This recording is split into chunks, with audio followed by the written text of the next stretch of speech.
The Lord be with you. And with your spirit. A reading from the Holy Gospel according to Matthew. Glory to you, Lord. When the Pharisees heard that Jesus had silenced the Sadducees, they gathered together, and one of them, a scholar of the law, tested Jesus by asking, "Teacher, which commandment in the law is the greatest?" He said to him, "You shall love the Lord your God with all your heart, with all your soul, and with all your mind. This is the greatest and the first commandment. The second is like it. You shall love your neighbor as yourself. The whole law and the prophets depend on these two commandments." My sisters and brothers, the gospel of the Lord. Praise to you, Lord Jesus Christ.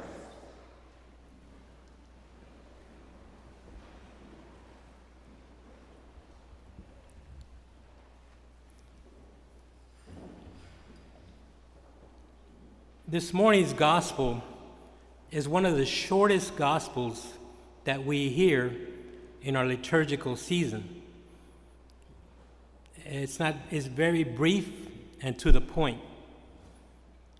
But in those few words, it is packed with incredible message. Let's walk together through these words. Now let's look at the context of what's going on here. Jesus, as you know, over the past few Sundays, you've heard that the Pharisees and the Sadducees had been trying to trap Jesus by asking him questions, and Jesus kept coming back, and they're astounded by what he says. And today, we see a scholar of the law, as we would call today, a theologian of the law. Now, what's the law? The law is the Torah. This was the Jewish law. In the Torah, did you know there are 613 commandments? If you were a good Jew and you wanted to get to God when you died, you better have followed 613 laws. Kind of tough, huh? And so when the lawyer asked him, of all these 613, Jesus, which one is the most important? And then Jesus does something incredible. He goes and notice he doesn't pick one of the 10 commandments. He doesn't say, honor your father and mother. Thou shalt not steal. Thou shalt not bear false witness against thy neighbor. No, he doesn't say any of those. Jesus, in fact, goes to Deuteronomy chapter 6. And he does the Shema prayer. Shema. S-H-E-M-A. The Shema was a prayer that all Jews would recite the moment they got up in the morning, at noon, and right before they went to bed. And Joseph and Mary must have taught Jesus this early on, because the word Shema means listen, hear. And this is how Deuteronomy begins. Hear, O Israel, you shall love the Lord your God with all your heart, with all your soul, and with all your strength. This is the greatest of all the commandments. And then Jesus goes to Leviticus, and he quotes, you shall love your neighbor as yourself. Now, Jesus took the first 5 books, the Pentateuch, and he picked these 2 as the essence the center of gravity. This is where the law, all those 613 laws, they kind of funnel into this. And so it's amazing how Jesus turns this into a question about love, about God's love. The Shema to the Jews was like the Our Father to Catholics. In fact, in the early first part of history of the church, very early in the church, the first Christians were asked to recite the Lord's Prayer 3 times a day. When you woke up in the morning, at noon, and in the evening, you were to say the Our Father. So for the first 700 years of Christianity, that's what Christians did. They wanted to match the Shema. Like the Shema, they too was recited morning, noon, and night, so that they would never forget. So today, Jesus reminds you and me of the Shema. This is how we are to live as Christians. So you would probably interpret it, listen, Our Lady of Guadalupe, you will love your God with all your heart. The heart meant the will, your will. With all your soul, the soul meant everything in your life, the good, the bad, and the ugly.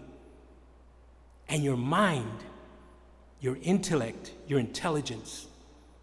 Every part of a human being is to be offered up and say to the Lord, you are my God. But it's love that is the center of this.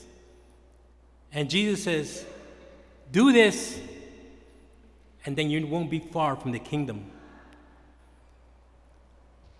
We need to love God with all our soul, mind, and strength as our response. For our means, we should place God first in our lives. How does God make that happen? Well, there's a test.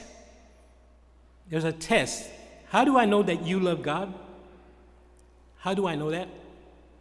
There's a little test. The little test is this. How do you treat the people around you?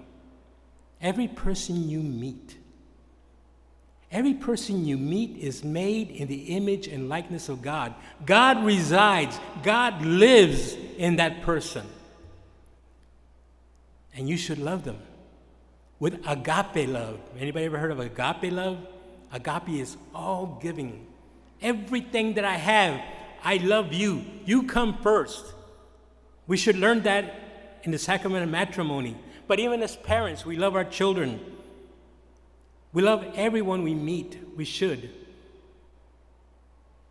And that's a challenge for all of us. How do we do that?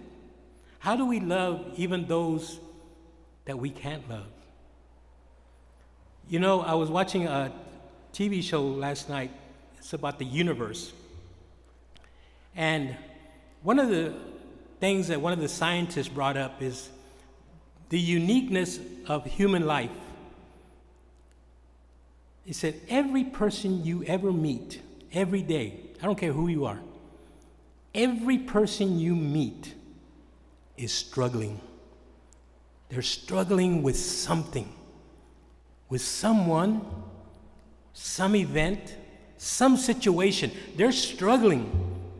Every one of us in this temple this morning is struggling with something. That's, for me, it's kind of funny when I say, hey, how you doing? I'm fine. And I would say something like, no, you're not. I can see the hurt in your eyes. I can see the way you respond. There's something going on. You're hurting. Somebody said something to you, and you're still holding on to it. Somebody did you wrong years ago, and it's still hurting. How do I love others? How can I love others if I can't get past this? Because see, the challenge is love your neighbor as yourself. Well, what if you don't love yourself? How can you possibly love God and love your neighbor? So when you get in the mirror in the morning, you go, oh, I don't have to comb myself, I'm cool. Dios no hace basura. God doesn't make trash. He made every human being in his image and likeness. And the test comes when things happen to us or when we encounter people that are very difficult, whether it be in the family or wherever,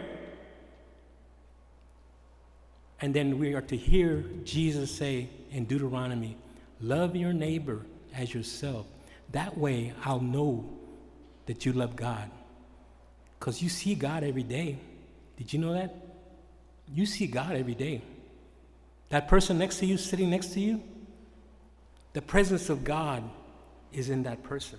The presence of God will be in the people that you meet all day today as you walk out the church. Do you recognize him? Or do you turn your head and say, God can't possibly be in that person. There's no way. God tests us. How much do we love him? We say it with our mouths, then how do we put it into action? And that's the key. How do we put it into action?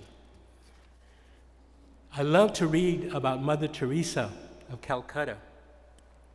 The other day I saw an article that in one of her orphan homes in Calcutta, there was a sign on the wall, and the sign was pretty big. And it was about how to respond to people who were persecuting you. You know, that people hated the Sisters of Charity for what they were doing. They were going into the alleys and picking up those who were dying, and they stunk, and they smelled, and they would pick them up, the sisters would, and take them so they could be cleaned up and be loved and be prayed for. But people were against that, and she got a lot of opposition. So they put this sign up in this hall, and this is some of the things that it said. If you do good, people will accuse you of being of selfish motives. Do good anyway. If you're successful in life, you'll win false friends and true enemies. Succeed anyway. The good that you do today will be forgotten. Do good anyway. If you're honest, it makes you vulnerable. Be honest. When you spend years building something, it could be destroyed overnight. Build anyway.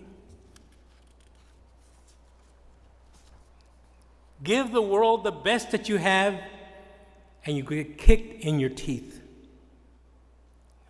Give the world the best you got anyway. Sisters and brothers, you and I are being called today to give our best, to love each other if we love God first. The Shema. Hear, Guadalupe.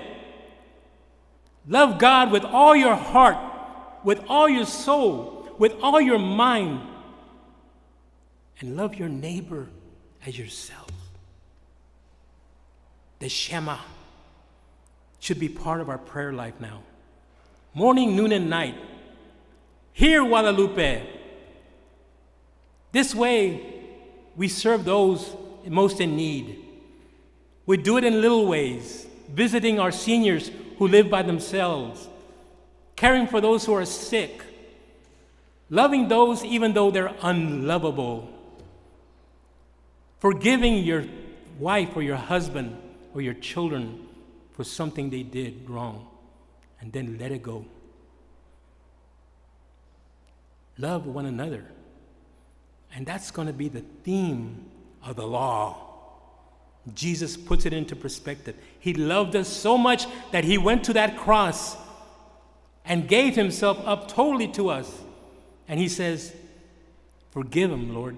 They don't know what they're doing. Can you do that to those people that hurt you, that have said horrible things about you, who've stabbed you in the back? It's a challenge. That's hard. It's difficult. Yet we come every Sunday to the Eucharistic table and we receive Jesus. Today I invite you, my brothers and sisters, as you receive Jesus, do the shema. Love God with all your heart, with all your soul, with all your mind, and love your neighbor as yourself. This way you're going to find happiness. This way you're going to find joy. Even if things are falling apart and pieces are going here and there, chaos in your world, you'll be at peace. That's why it's so important, my sisters and brothers, you vote. You vote this coming election. Why? Or how? I'm not telling you to vote Republican or Democrat. I couldn't care less. What I do care is that you, conciencia, in your conscience, you know what the word conscience, con is with, science means knowledge. You study the issues and you vote your conscience. Why? Because you're affecting that person that's sitting right next to you or right behind you. Your vote transforms the country. Your vote transforms others. And some of us, we never vote. He or she, he's going to win, so what? Sisters and brothers, the Shema calls us today, Jesus calls us today to love one another. And the most beautiful words I ever heard in the gospel, love one another as I have loved you.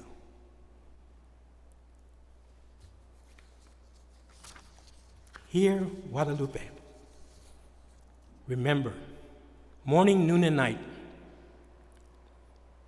love God with all your heart, with all your soul, with all your mind. Love your neighbor as yourself. And that way we can find peace. And that way we can find joy. And that way we can have forgiveness for each other. And let stuff go that happened in the past. Let it go. That war is over. That's like a war. Let God fill those empty spots in your life where you're looking for him. Maybe you're searching for God in other stuff. The latest shoes, the latest clothes, the latest car, the latest whatever. It's going to rust. It's going to rot away. What's going to last is your love for God and for each other. So when we get home, I'm talking to our eternal home,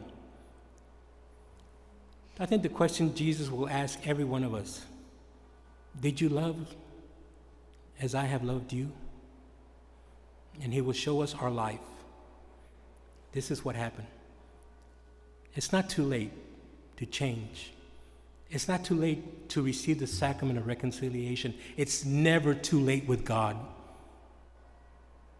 It's now. So let this Eucharistic celebration today, this Eucharist, bring us that strength within each of us to ask God to open ourselves up to the Shema, that we might receive God's love, and that love will be radiated out of us. They'll see your smile. They'll see your hug. You'll say when they say, are you doing okay? And you know you're going to say, no, you're not. Tell me, I'm your buddy. I'm your friend. You can tell me. Whatever secret you have, it'll die with me. And share that. If not, it gets bottled up and it explodes in different ways in your life. And God is sharing with us today a way through which each of us can live in peace with one another, but more importantly, to receive the love of God in our hearts so we can bring peace, provide to those who are in need. everything that they need. May God continue to bless each of us. May Our Lady of Guadalupe hear the prayer of Jesus. Love God with all your heart, with all your soul, and with all your mind. And love one another as I have loved you. Así sea.